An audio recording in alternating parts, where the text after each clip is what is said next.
예, 하나님께서 많은 은혜 주시고 앞길을 인도하여 주실 줄 믿습니다.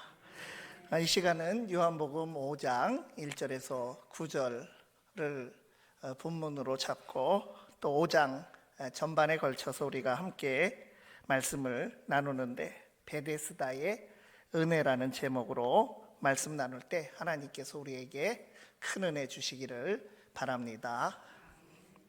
오늘 본문의 무대는 예루살렘인데, 예루살렘에 있는 두 개의 지명이 나옵니다. 첫 번째는 양문이라고 하는 지명인데, 느헤미야가 포로에서 돌아와서 예루살렘 성벽을 재건했을 때 총 10개의 문을 만들었습니다.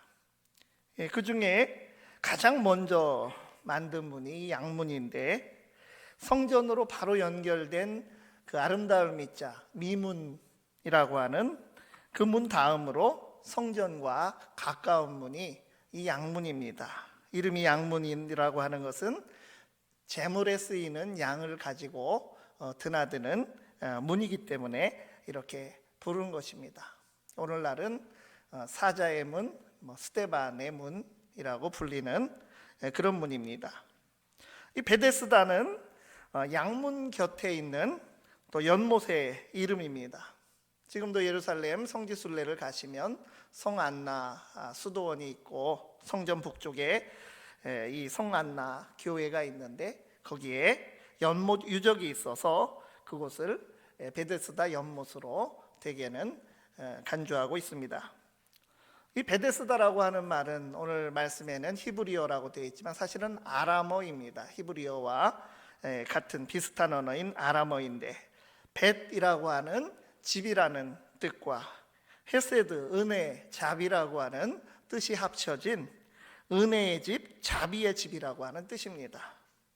그 이름의 뜻처럼 오늘 본문을 보면 이 베데스다에서 은혜의 사건이 일어나게 된 것입니다. 베데스다 연못에는 행각이 여러 개 있어서 온갖 병든 사람들이 다 모여 있었는데, 그들이 모인 이유는 하나의 전설 때문이었습니다. 언젠지 모르지만 천사가 가끔 내려와서 연못 물을 움직일 때 맨 먼저 뛰어드는 사람은 누구든지 무슨 병에 걸렸든지 낫는다고 하는 전설이 내려오는 그런 문입니다. 못이었습니다. 그 중에 특별히 38해 동안 병으로 고생하던 한 병자가 그곳에 있었다고 했습니다. 38해, 예전에 38년 된 병자, 이렇게 번역된 것을 굳이 38해 동안 병으로 고생했다, 이렇게 다시 번역을 했습니다. 38년 할 때 3자를 빼면 말이 좀 어색한 말이 되기 때문에 이걸 이렇게 번역을 한 것입니다. 그 병으로 고생하던 한 병자가 그곳에 있다가 예수님을 만나 병고침을 받게 되고 그의 인생이 새로워지는 은혜의 역사가 일어나게 되는 것입니다. 누구에게나 이런 베데스다와 같은 삶의 현장이 있습니다. 삶의 치열한 현장이면서 곧 은혜의 자리인 베데스다가 우리에게 다 있다는 것입니다. 우리가 바라고 기대하는 베데스다의 은혜는 어떠한 은혜입니까? 첫째로 베데스다의 은혜는 주님이 찾아와 관심으로 해결하여 주시는 은혜입니다. 우리 주님은 찾아주시는 분이십니다. 주님이 찾아오심이 우리에게는 큰 은혜가 됩니다. 우리가 아니라 하나님이 먼저 우리에게 오셨고 예수님이 우리에게 와주심으로 우리가 주님을 만날 수 있었기에 이것이 큰 은혜라고 하는 것입니다. 기독교는 계시의 종교입니다. 아브라함에게 하나님께서 찾아오신 그 사건처럼, 또 사마리아 여인을, 오늘 이 5장 바로 앞에 4장에 사마리아 여인을 예수님께서 찾아가 만나신 것처럼, 또 예수님께서 나무 위에 삭개오를 부르시고 그의 집에 유하신 것처럼, 하나님의 아들 예수님이 우리에게 그의 영으로 찾아와 주셨다고 하는 그 사실은 큰 은혜인 것입니다. 예수님께서 명절에 예루살렘에 올라가셨는데 이상하게도 예수님께서 베데스다 못을 가셨다는 것입니다. 본래 그 베데스다 못이라고 하는 곳은 건강한 사람은 가지 않는 곳입니다. 연못가에 있는 사람들은 사회에서 병을 고치려고 참 많은 노력을 해볼 것은 다 해보고 마지막에 거기까지 흘러들게 되어서 언제 일어날지 모르는 전설의 사건에 희망을 걸고 있는 참으로 불쌍한 그런 사람들이었습니다.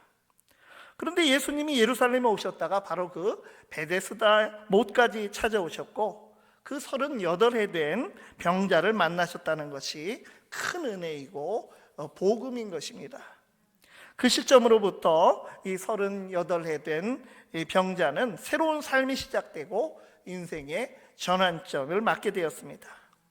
예수님이 찾아오셔서 만나주심으로 큰 은혜를 만나게 또 받게 된 것입니다. 예수님께서는 그에게 관심을 가지고 다가가셔서 대화하십니다. 6절 7절 말씀 보면 예수께서 그 누운 것을 보시고 병이 벌써 오랜 줄을 아시고 이르시되 내가 낫고자 하느냐? 병자가 대답하되 주여 물이 움직일 때에 나를 못에 넣어주는 사람이 없어 내가 가는 동안에 다른 사람이 먼저 내려가나이다. 이 사람에게도 본래는 부모 형제가 있었을 것인데 본인에게 도와줄 사람이 없다고 현재는 없다는 것입니다. 만약 전설 그대로 물이 움직이게 되면 자기 힘으로는 도저히 그 물에 먼저 들어갈 방법이 없다고 하는 것입니다. 이것은 자신을 도와줄 사람이 없다. 가족에게도 버림받았고 아무도 관심과 도움을 주는 사람이 없다는 뜻입니다. 그 가련한 사람을 주님께서 찾아와 주셨습니다. 그 수많은 병자가 있었는데도 그 38년 된 그 다른 사람들보다도 그 38에 된 병자에게 더 관심을 예수님께서 보여주셨다는 것입니다. 누워있는 것을 보시고 병으로 오래 고생을 했다고 하는 것을 다 아셨고 낫고자 하는 그의 심정을 다 알고 그에게 바로 그 정확한 질문을 하셨습니다. 내가 낫고자 하느냐? 주님은 알고도 물으시며 관심으로 그 사람을 대하신 것입니다. 예수님은 그 많은 병자 중에 38에 된 병자에게 관심을 가지시고 또 그 사람을 만나셨겠습니까? 아마도 거기 있는 많은 병자 중에 그 사람처럼 병에 걸린 지 오래된 사람이 없었을 것입니다. 가장 소망이 없는 사람, 그에게 주님께서 찾아오신 것입니다. 우리 주님께서는 누구에게 관심을 특별히 가지십니까? 나는 희망이 없다 이렇게 생각하는 사람에게 주님께서 찾아오심을 믿으시기 바랍니다. 어려움이 있는 때일수록 그것은 바로 주님께서 관심을 보일 때임을 우리가 깨달아야 합니다. 주님께서 오셔서 고생하고 또 오랜 세월 힘들게 살고 있는 나에게 관심으로 바라보신다고 하는 것, 이것은 큰 은혜이며 더 큰 은혜의 출발점이 되는 것입니다. 과연 예수님께서 관심을 주신 그 사람의 문제를 해결해 주시는 장면이 이어집니다.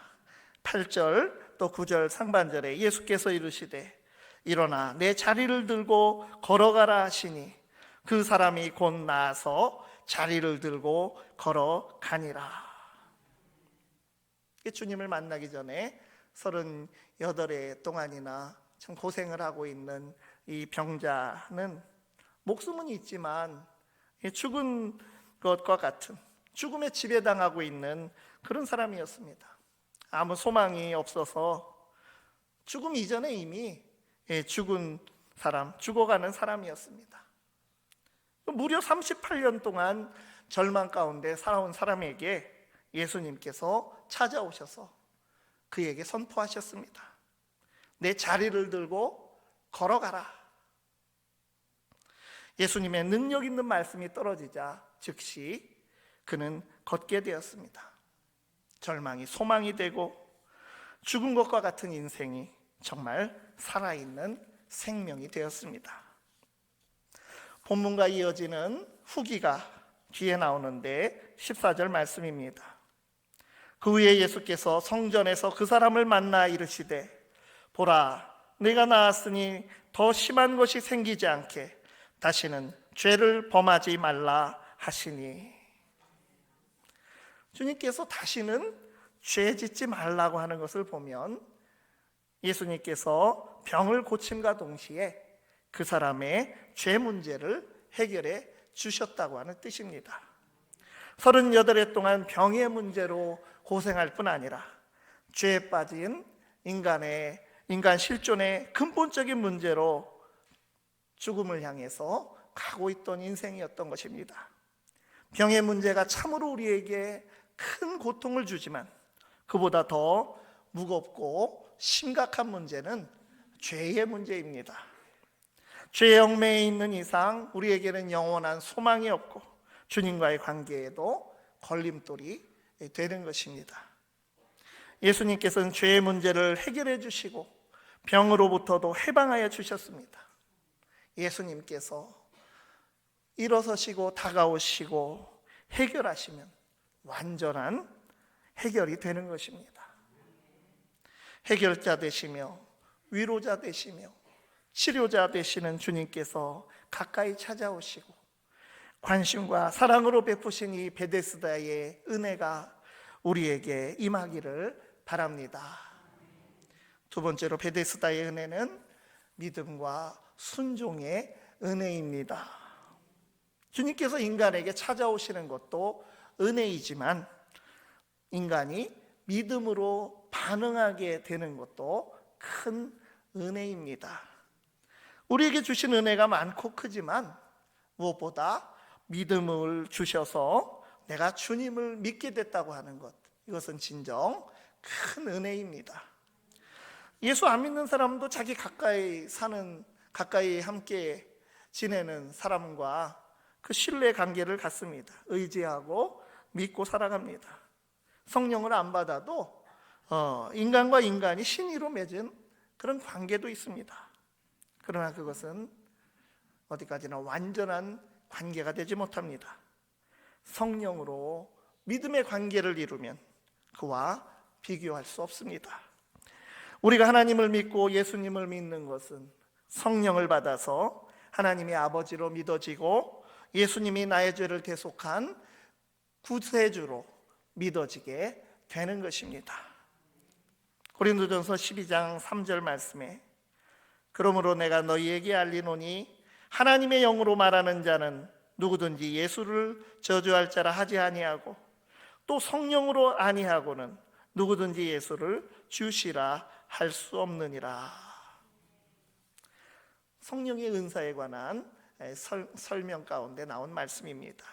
성령으로 말하는 사람은 예언으로 말하든 방언으로 말하든 또 어떤 방식으로 고백하고 말하든 그는 예수를 저주하지 못한다는 말입니다. 우리는 성령으로 믿어진 것이고 성령 받았기에 예수를 주라 시인하게 된 이 은혜를 입게 된 것입니다. 성령을 부어주셔서 믿게 된 우리의 믿음, 이것은 큰 은혜이고 소중한 것입니다.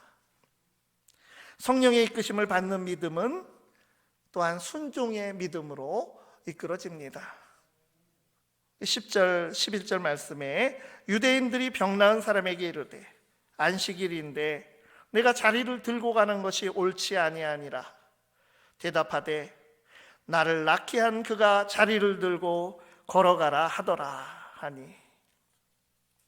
이 38에나 병을 참 앓았던 그 고생하다가 고침을 받은 놀라운 일이 일어나서 그 사람이 자기가 깔고 누웠던 깔개를 들고 가는 것을 본 그 유대인들이 축하해 주지는 못할 망정 안식일법을 저촉했다, 어겼다라고 지적을 합니다. 그들은 평소에 베데스다 못가에는 가지도 않았던 사람들입니다. 가봐야 보기 싫고 듣기 싫은 그런 장면이 뻔하니까 얼씬도 안 하다가 그제야 그 병 나은 사람에 대한 관심 때문이 아니라 법을 위반하였는지 여부에 관심을 가지고 그에게 다가가 불러 세웠습니다. 어찌하여 안식일에 자리를 들고 가면서 그렇게 짐을 운반하는 일을 하느냐라고 하는 것입니다. 어찌하여 안식일에 이사 가는 일을 하느냐라고 따졌습니다.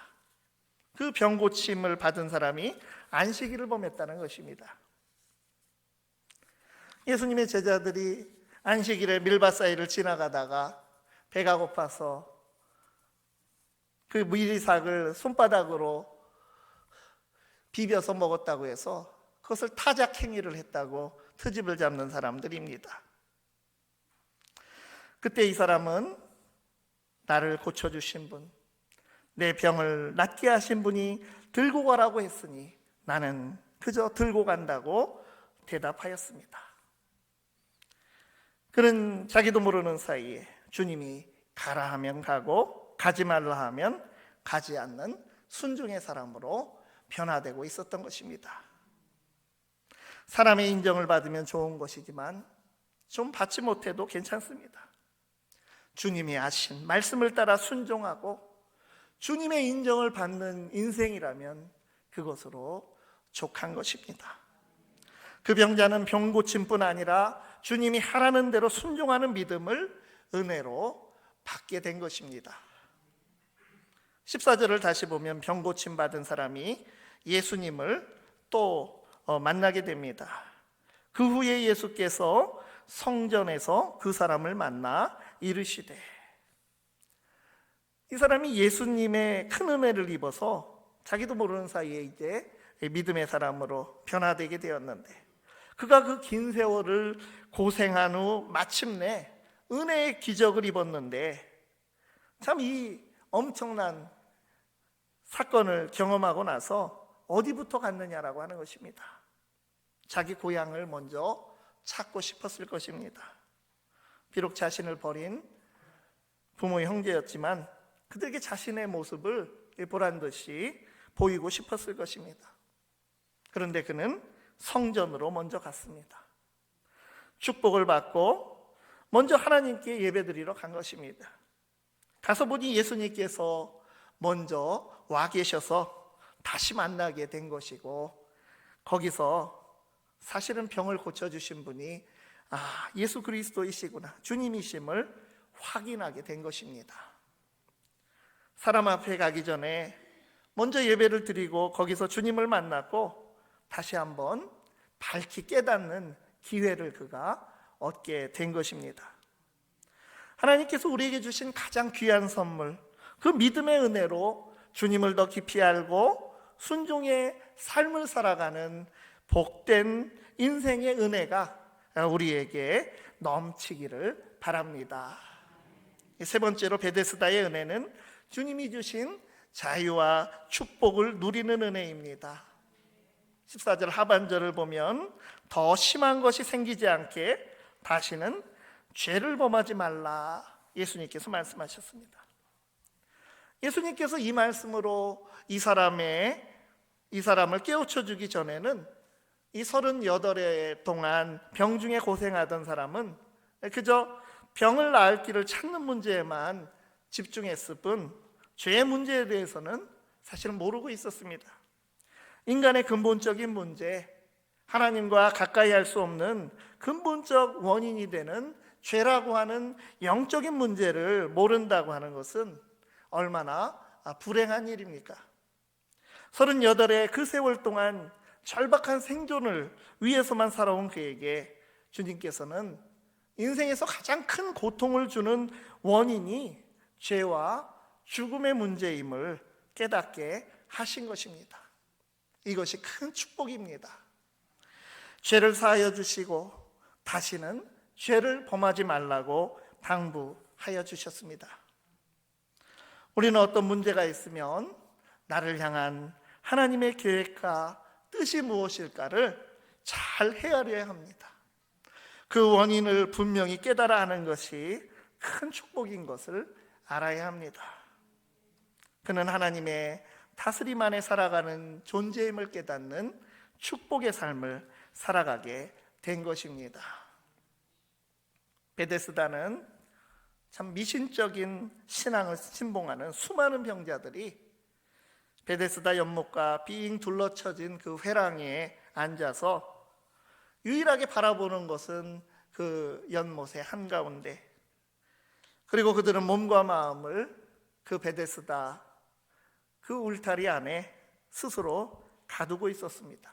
기회가 왔을 때 그 기회를 잡는 사람, 바로 단 한 사람, 먼저 들어가는 1등만이 원하는 것을 얻을 수 있는 그런 세상적인 베데스다의 법칙이 있었던 그런 자리, 그것을 따르고 있던 사람들입니다.